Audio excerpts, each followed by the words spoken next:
Note taking और note making हमारे academic life के डेली रूटीन का एक पार्ट है। अगर हम अपने नोट्स इफ़ेक्टिव तरीके से बनाना चाहते हैं तो उससे पहले हमें ये जानने की ज़रूरत है कि नोट्स इफ़ेक्टिवली लिए कैसे जाएं। तो चलिए आइए जानते हैं इस वीडियो में कि हम अपने नोट्स किस तरह से इफ़ेक्टिवली ले सकते हैं।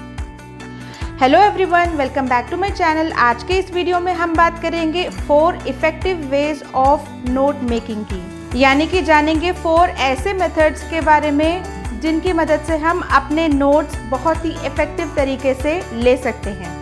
आगे बढ़ने से पहले अगर आप इस चैनल पर नए हैं तो प्लीज़ इस चैनल को सब्सक्राइब कर दीजिए, और अगर आपको वीडियो अच्छा लगे या थोड़ा सा भी हेल्पफुल लगे तो इस वीडियो को लाइक करके अपने फ्रेंड सर्कल में शेयर करना ना भूलें। So without any further delay let's get started. वैसे तो नोट टेकिंग के कई सारे मेथड्स हैं, लेकिन आज के इस वीडियो में हम बात करेंगे 4 effective methods of note taking की। तो सबसे पहले हम बात करते हैं आउटलाइन मेथड की। ये मेथड सबसे ज़्यादा पॉपुलर मेथड है। ये आपको एक स्ट्रक्चर्ड फॉर्म में नोट्स ऑर्गेनाइज करने में काफ़ी हेल्प करता है। जैसे नेम से ही पता चल रहा है कि इस मेथड में आप नोट्स के मेजर और माइनर पॉइंट्स का आउटलाइन बनाते हैं, सो दैट आप उन आउटलाइंस के अकॉर्डिंगली बाद में नोट्स प्रिपेयर कर सकते हैं। आइए इसे एग्जाम्पल से समझने की कोशिश करते हैं। फॉर एग्जाम्पल, आपका टॉपिक नीपा है, यानी national institute of educational planning and administration, और अब आपको इसके मेजर पॉइंट्स नोट करना है। सो आप जैसे स्क्रीन पर देख सकते हैं कि नीपा का एस्टैब्लिशमेंट एक मेजर पॉइंट है और हम इसको आउटलाइन कर सकते हैं। अब इस आउटलाइन में उसके माइनर पॉइंट्स बुलेट में हम लिखेंगे।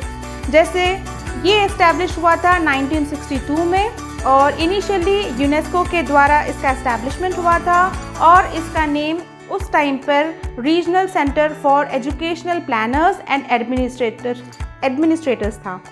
सो देन 1979 में गवर्नमेंट ऑफ इंडिया ने इसे टेक ओवर किया, और तब से उसका नाम national institute of educational planning and administration हुआ।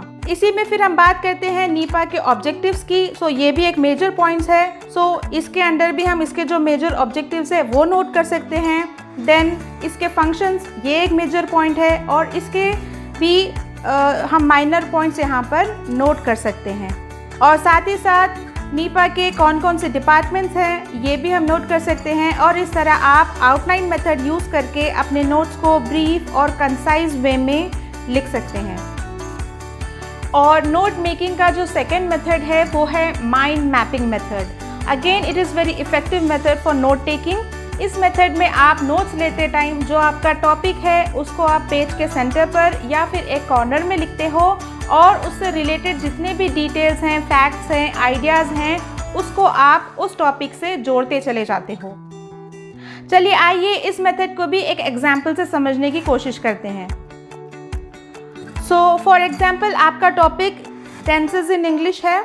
सो मेजर पॉइंट आप अपने टॉपिक से जोड़ते हैं, जैसे कि tenses are majorly divided into 3 types: past, present and future. Then each major points आप देख सकते हैं कई minor points हमें जोड़ना पड़ेगा। जैसे past tense में you have past simple tense, past continuous tense, past perfect tense and in the same way past perfect continuous tense. Again present tense and future tense को भी आप further classification आप इसमें जोड़ते जाएंगे अपने मेजर पॉइंट से। और इसी तरह और एक एग्जांपल देखते हैं। जैसे कि अगर आपका टॉपिक है receptive skills and productive skills of English, then आप उसको इस तरह से भी नोट कर सकते हैं। Receptive skills are also known as passive skills, and listening skills and reading skills comes under passive skills.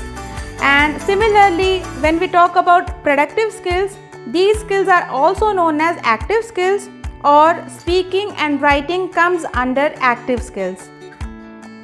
So इस तरह से आप माइंड मैप बनाकर अपने नोट्स को बहुत ही ब्रीफ और कंसाइज तरीके से नोट कर सकते हैं। और ये जो मेथड है माइंड मैपिंग मेथड, ये वाला मेथड विजुअल लर्नर्स के लिए बहुत ही ज़्यादा इफ़ेक्टिव साबित होता है, क्योंकि ये आपको एक तरह से ग्राफिकल रिप्रेजेंटेशन देता है। तो चलिए आइए अब हम बात करते हैं मेथड नंबर 3 की, और मेथड नंबर 3 है कॉर्नेल मेथड। ये वाला मेथड बहुत ही effective way of note taking है और ये वाला मेथड स्पेशली कॉलेज स्टूडेंट्स में और यूनिवर्सिटी स्टूडेंट्स में बहुत ज़्यादा पॉपुलर है because of its simplicity and it's practicality. और इस मेथड से अगर आप नोट टेकिंग करते हो तो आपको नोट मेकिंग के टाइम भी ज़्यादा एफर्ट्स करना नहीं पड़ता। ये आपका टाइम और एफर्ट्स दोनों भी सेव करता है। नोट्स लेने से पहले आपको बेसिकली अपने पेज को अलग अलग तरह से डिवाइड करना होता है। Let us see the example. जैसे कि आप स्क्रीन पर देख सकते हैं, यहाँ पर ये जो पेज है ये अलग अलग हिस्सों में डिवाइड किया हुआ है। पेज का जो मेजर स्पेस है वो होता है आपका नोट टेकिंग एरिया, और लेफ़्ट साइड में आप देख सकते हैं ये होता है आपका क्यू कॉलम, जिसमें आप नोट्स के क्यूज़ डालते हो, यानी कि मेजर पॉइंट्स आप डालते हो, और उसी के अकॉर्डिंगली आप अपने नोट टेकिंग एरिया में पॉइंट्स को एलाबोरेट करते हो या उसको आप बुलेट पॉइंट्स में लिखते जाते हो। और पेज का जो बॉटम है वहाँ पर आपका है समरी एरिया। यहाँ पर आप अपने नोट्स की समरी नोट टेकिंग के बाद बेसिकली आप यहाँ पर उसकी समरी को यहाँ पर इंक्लूड कर सकते हो। और टॉप मोस्ट जो एरिया है वहाँ पर आपको डालना होता है डेट और आपका टॉपिक और लेक्चर का जो नंबर है, लेक्चर 1, लेक्चर 2, इस तरह से आप अपने लेक्चर के डिटेल्स टॉप मोस्ट कॉलम में आप डाल सकते हैं। जैसे कि आप स्क्रीन पर देख सकते हैं, टॉप में आपका जो डेट है और टॉपिक वगैरह है वो आपको वहाँ पर लिखना है। लेफ़्ट साइड वाला जो कॉलम, जो आपका क्यू कॉलम है, वहाँ आप मेजर पॉइंट्स लिखेंगे और नोट मेकिंग एरिया जहाँ पर आप अपने एक्चुअल नोट्स वहाँ पर नोट करते जाएंगे। और बॉटम में आपका समरी एरिया है जहाँ पर लेक्चर या क्लास ख़त्म होने के बाद जैसे ही आपको टाइम मिले तो उस पर्टिकुलर कॉन्सेप्ट के बारे में आपको एडिशनल इन्फॉर्मेशन वहाँ पर इंक्लूड करना होता है। Number 4 is charting method. ये वाला मेथड आपको ऐसे कॉन्सेप्ट्स को नोट करने के लिए काफ़ी हेल्पफुल होगा जिसमें कैरेक्टराइजेशन हो या फिर कोई क्रोनोलॉजिकल ऑर्डर में आपका कोई इन्फॉर्मेशन हो, या फिर आपके कंटेंट में या आपके कॉन्सेप्ट्स में डिफ्रेंशिएशन या सिमिलैरिटीज़ हो। तो इस तरह के कॉन्सेप्ट्स को नोट करने के लिए ये वाला मेथड काफ़ी इफ़ेक्टिव साबित होता है। चार्टिंग मेथड में आप बेसिकली रोज़ एंड कॉलम्स का यूज़ करते हो और उन रोज़ एंड कॉलम्स में आप आपके मेजर पॉइंट्स और माइनर पॉइंट्स नोट करते जाते हो।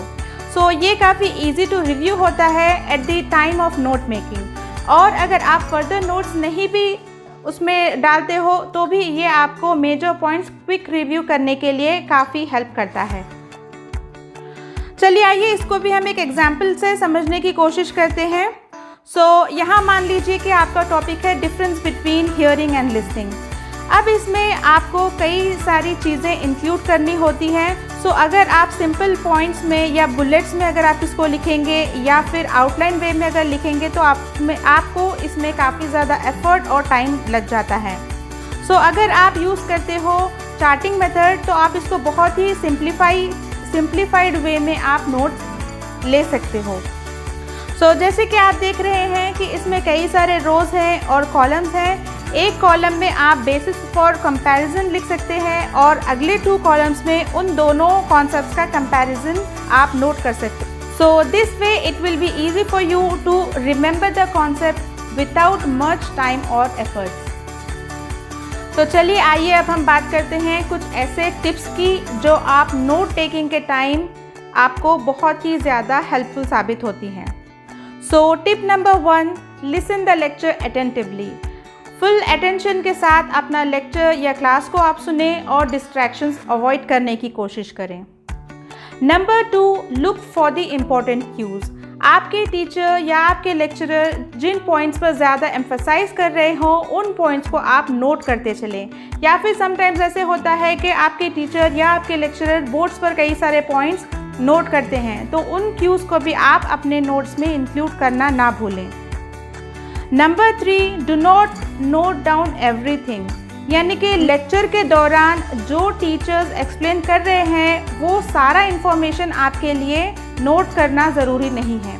आपको सिर्फ नोट करना है इम्पॉर्टेंट पॉइंट्स, चाहे वो मेजर पॉइंट्स हो या फिर माइनर पॉइंट्स हो। Number 4, follow a method. कोई भी मेथड जो आपके लर्निंग स्टाइल को सूट करता हो या उस पर्टिकुलर टॉपिक के हिसाब से सूटेबल हो उसे अडॉप्ट कीजिए। इस तरह आपके नोट्स ऑर्गेनाइज रहेंगे। Number 5, write summary as soon as possible. Notes लेने के बाद जैसे ही आपको टाइम मिले उस नोट्स की ब्रीफ समरी लिखना ना भूलें। ये आपको नोट मेकिंग के टाइम काफ़ी हेल्प करेगा। इन टिप्स को अगर आप नोट टेकिंग के टाइम अगर याद रखेंगे so you can take your notes very effectively, और ये आपको नोट मेकिंग के टाइम भी काफ़ी हेल्प करेगा। सो आई होप ये वीडियो आप लोगों के लिए हेल्पफुल रहा होगा, और अगर आपको ये वीडियो थोड़ा सा भी हेल्पफुल लगा हो सो प्लीज़ इसे लाइक करके अपने फ्रेंड सर्कल में शेयर करना ना भूलें, and do not forget to hit the subscribe button. See you in next video. Bye.